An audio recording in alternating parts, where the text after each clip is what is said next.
Question number 19. Tire. If leak cannot be heard. Flat tire. Tire leaking. If leak can be heard. Take a hammer and check the tire pressure. And say, my tire pressure is good. It is not a flat tire. Now check the tire with the bare hands from the sidewall, on the tread,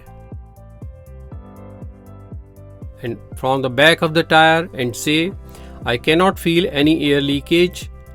Now try to listen the air leakage from the sidewall, from the tread and from the inside of the tire and say, I cannot hear any air leakage. My tire is good. Now read minor or major in the schedule 1 and describe.